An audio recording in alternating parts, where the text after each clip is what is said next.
Hello, today I'm in JEEP Grand Cherokee. In this video I'll show you how to manage travel link.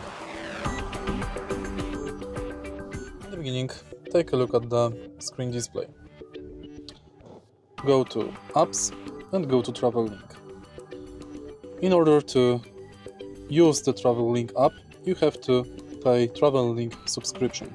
You can do it online, and later in the video I will show you how to get your Travel Link ID. In the Travel Link app, you can manage fuel prices, movie listings, sports, weather, favorites, SiriusXM traffic, and weather map. Go to Sirius subscription, and here you can find your subscription status. Here is your subscription XM ID. Call this number to activate your services.